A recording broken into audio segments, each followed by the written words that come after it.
Hello, I'm Christopher Bellamy. I feel as though I'm reading the news. I'm really not good in front of a camera. I'm really not. Uh, I've tried to do this so many times with different backdrops and different formats and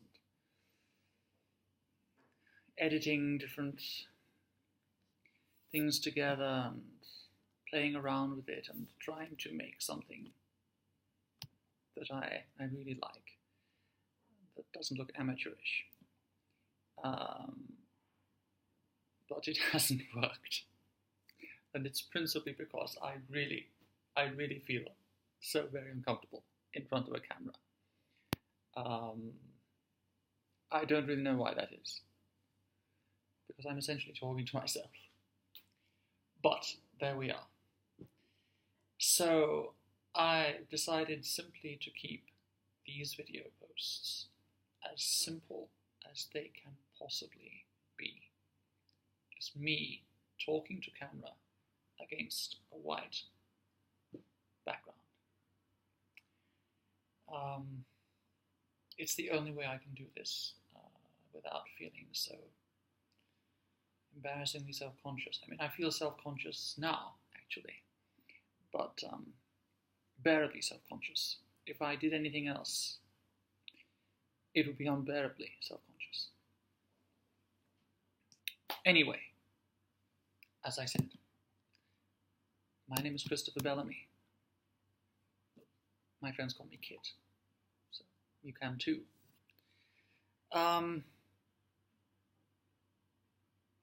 My principal motivation for posting these videos is to promote my poetry.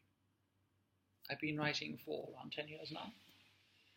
I published 5 volumes of poetry and a novel, and I'm working on the manuscript for my second novel.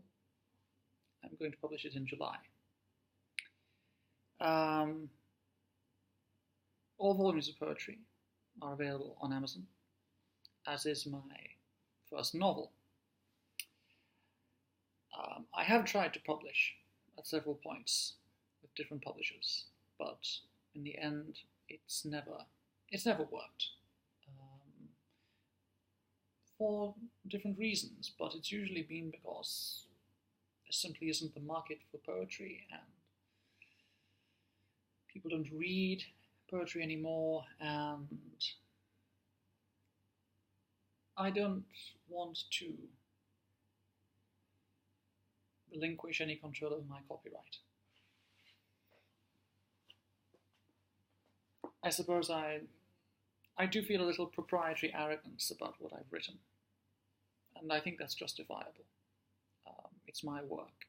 I don't want to relinquish any control over it. I mean, I certainly don't want to let any publishers wrest control of my copyright from me, and I don't really want to let anyone edit my poetry.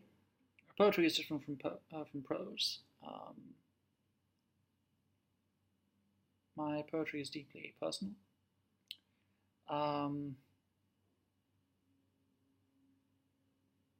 My poetry is me, and who knows what I want to say about myself and about life, about the world, about relationships, better than me?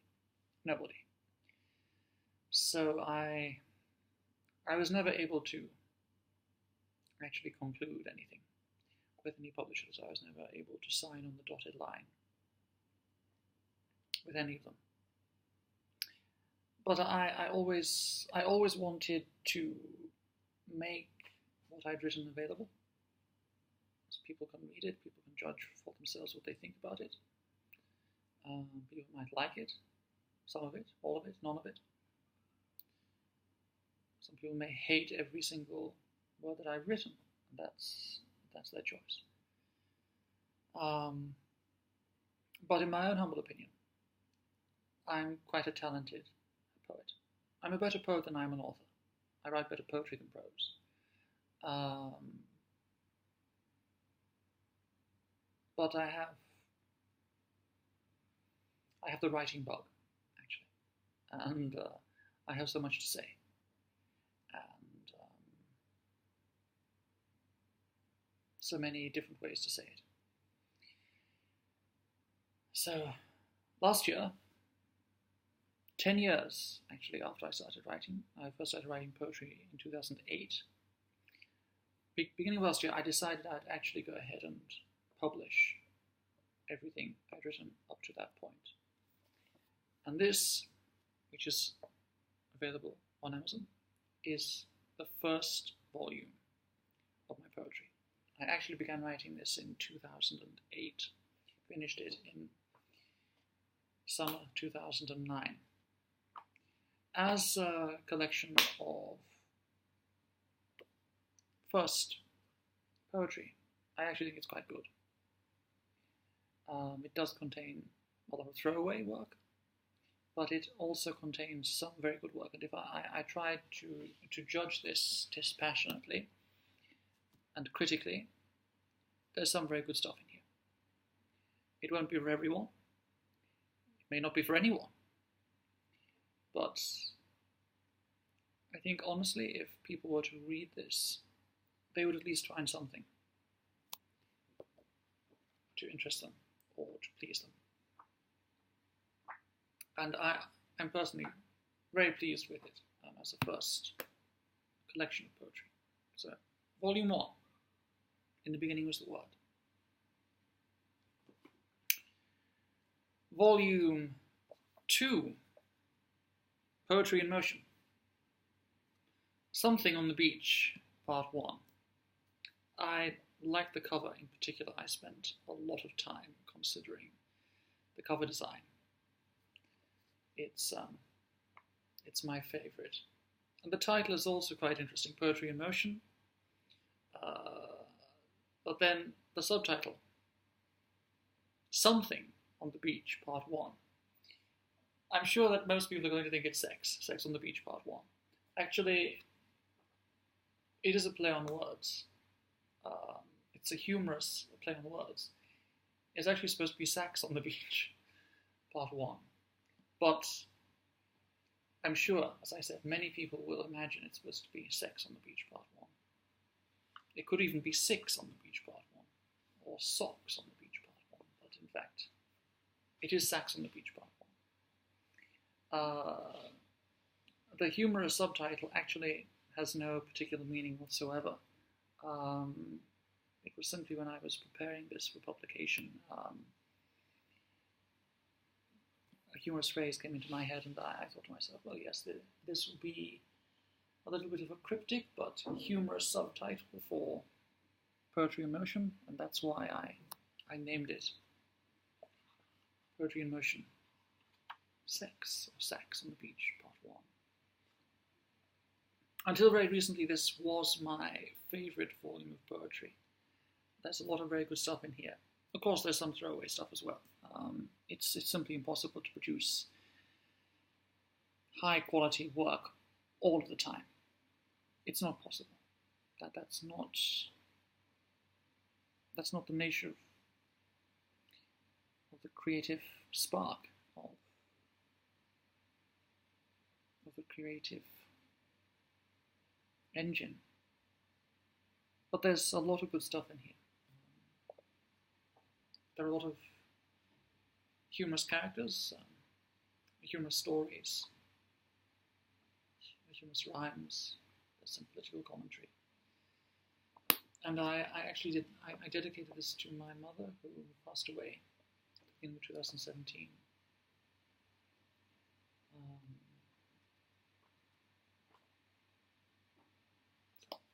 I'd recommend this if you read nothing else.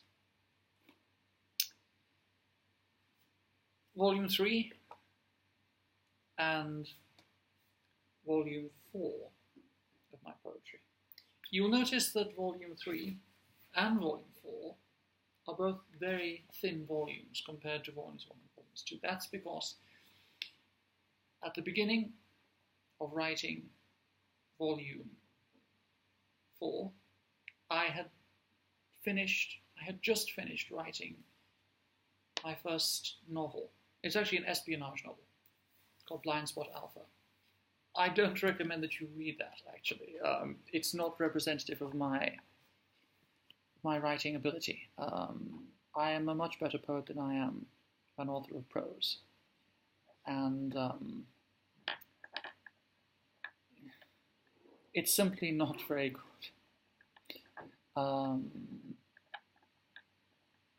Were I to sit down and write an espionage thriller today, I wouldn't write this. It is what it is. It was of its time. I've changed and I've grown as a person since I wrote it, and therefore I wouldn't write it now. But it is what it is. I'm not going to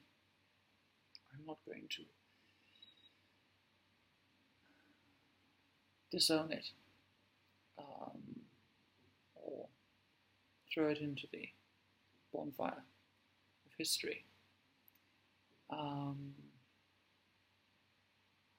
But it's not very good. As I said, I don't recommend that you read it.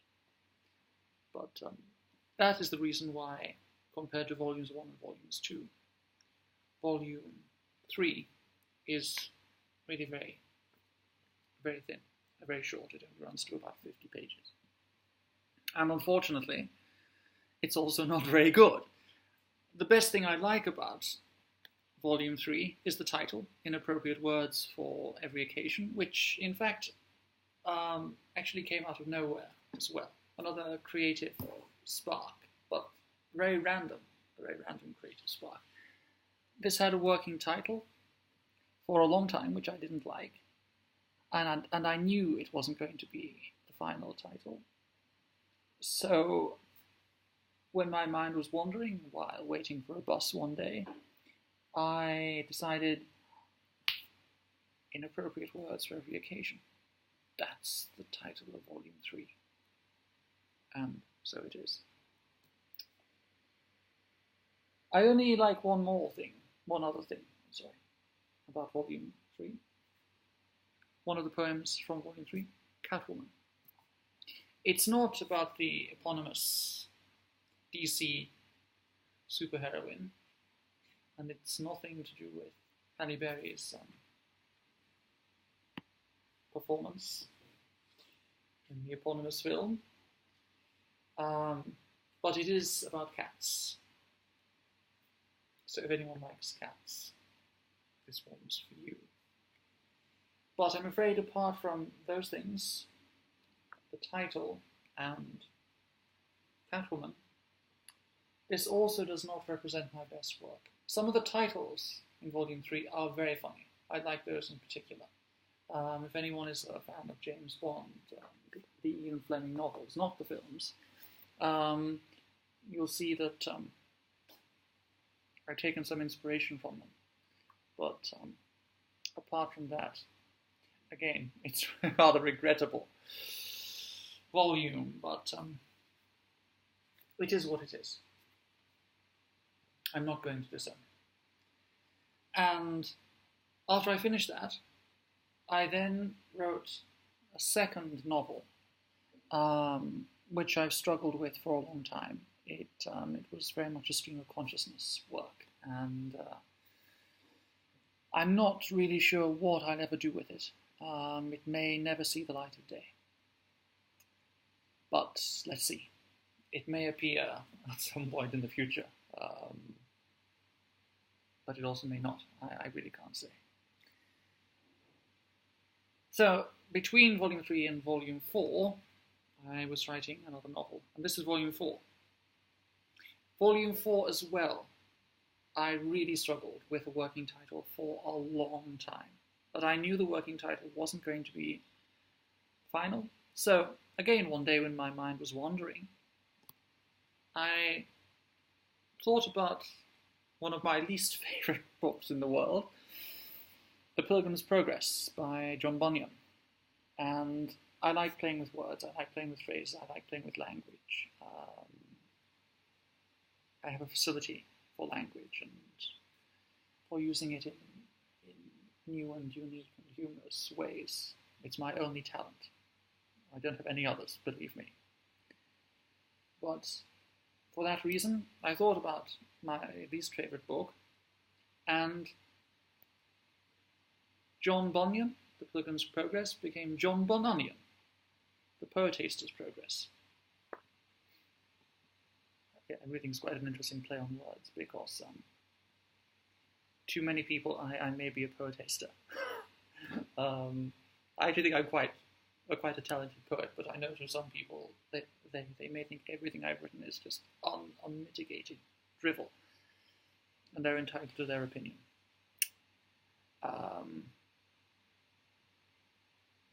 But I actually think this is a good title for Volume 4. And there's quite a lot of good stuff in here as well.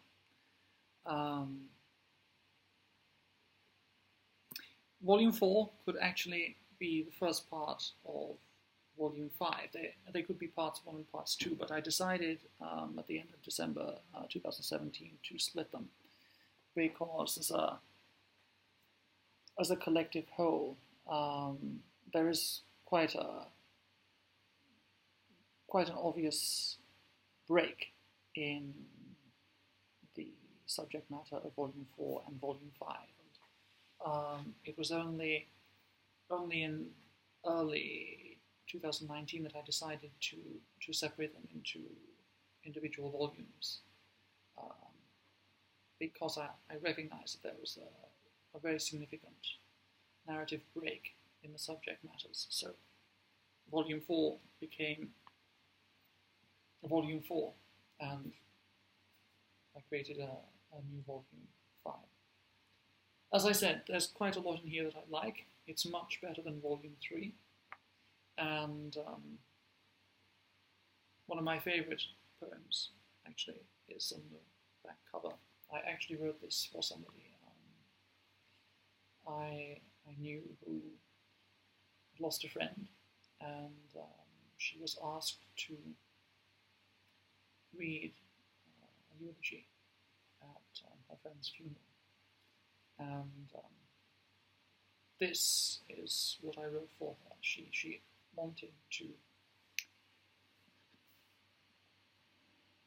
wanted to dedicate something to him. She asked me if I would do this for her, and I agreed. And she loved it, essentially, and she found it deeply moving, and I was happy to give it to her. And that's essentially what I'm going to do in each of these posts. I'm going to read something. I'm going to pick a poem randomly from each of the 4 volumes and read it. And if it piques anyone's interest, or it encourages anyone to ask questions, or to start a debate, or even to go to Amazon and to buy something, then that's served my purpose. That's in fact what I'm doing this for. And finally, Volume 5. As I said a short time ago, until very recently, Volume 2 was my personal favorite, but now, in fact, it's Volume 5. Volume 5 covers January to December 2018, and it contains really, I'd say, 80% of my best work. I love everything about it, from the title of every poem to virtually every line I wrote. I don't think there's anything in here that I would consider throwaway. I couldn't be more pleased with it. I don't really know where it came from, to be honest. I mean, that's, I think, part of the mystery of creativity, that if I look at volumes 1 to 4, I think, well, yes, that's good, that's not, that's awful, I wish I hadn't written it. I wonder how I produced such shit on this day. But I look at Volume 5 and I think to myself, I don't know how I produced so much quality consistently throughout 2018, because it wasn't a particularly inspiring year. As life often is, it was quite a hard year in some respects, quite a difficult year, a challenging year. And I suppose for that reason, some of my pain was channeled into my poetry. But apart from that, I don't really know where many of these poems came from in 2018. I don't know what got my creative juices flowing so well in 2018. But flowed well they did. And the result is Volume 5. Anthology Volume 5. The merest whisper of your gentle voice, I find myself a child. Particularly moving title, I thought, which also came to me quite, well, really towards the end of writing this, not at the very end, but towards the end. Again, that was never the working title, but it became the publication title, and I'm quite pleased with that as well. And in fact, in a change from my usual practice of being very concerned to protect my privacy, I am a very private person. I don't want to be a celebrity. I don't want to promote myself. I really only want my words to be known, not myself. I actually put my photograph on the reverse cover, so that if anyone doubts that I'm the author, here's more proof positive for you. Anyway, as I said, this is the first post in many. What I intend to do with these posts is to choose a poem at random from each of the 5 volumes and to read one. I'm going to try to do this on a daily basis, or it may be that I don't have time to do that. And I may do this only a couple of times a week, but my intention is to do this regularly. Hopefully to start a conversation, to start a debate, to encourage people to buy, to read, and to feel, to try to empathize with my own view, my own feelings about life, about relationships, about the world, about the issues facing the world, and also to inspire you to examine yourself, to think about your own feelings and relationships and place in the world, and inspire you to write as well. Well, to take whatever you want from it, whatever you want. It's your right, it's your freedom to choose. You may, as I said, hate everything I've written. You may think it's the most unutterable drivel. I doubt that. I highly doubt that. If anyone reads any of what I've written on a dispassionate and critically sensible basis, they'll find something to like. I think amongst these 5 volumes of poetry, there's something for everyone. I'm not only going to read poetry though, as fascinating as that might be. I'm also going to hold forth my opinions on politics, international relations, and current affairs, and what's going on in the world, because it seems to me as though we're living in a deeply troubled time. And times have always been troubled. There's no rhyme or reason to look back on the past and think that the past was only a panacea. Many people, it seems to me, look back with nostalgia through rose-tinted spectacles on the past, to a past, in fact, that never existed. But it seems to me that we're now living in a deeply troubled world. And one of the first things I'm going to talk about in my next post is going to be that subject, which, if you are British, is going to be the bane of your life. And it has been since 2016. Yes, that's right.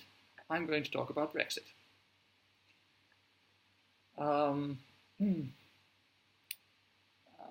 For any of you who listen astutely, I think you'll realize that I'm English. I have a particularly noticeable English accent. Although I'm not a patriot. I'm not an English nationalist. In fact, I'm a dissident Englishman. I have no love for the country of my birth, or any of its institutions, or many aspects of life in Britain. And I'm going to talk about those in my next post. But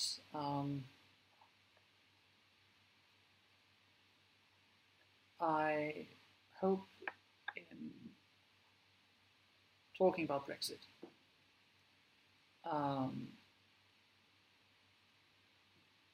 I hope to be able to concentrate some minds. I know very few people, if any, are actually going to watch these posts, but perhaps somebody might, and it might, I hope, try to instill some common sense into our elected representatives in the House of Commons, who, it seems to me, couldn't organise a drink in a pub,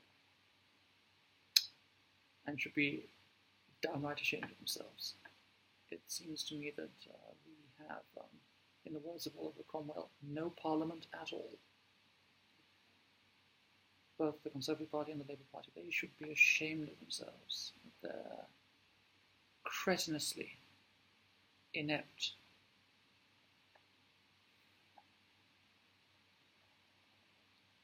I can't even call it a performance.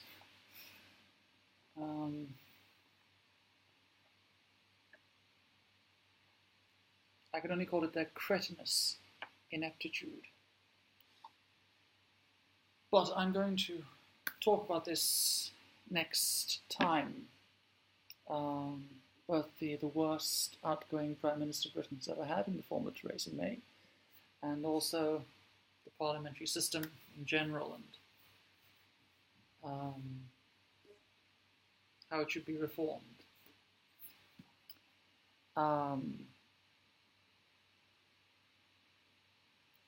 I do so from the standpoint of somebody who eats, sleeps, and drinks politics. I'm a politics geek. I always have been.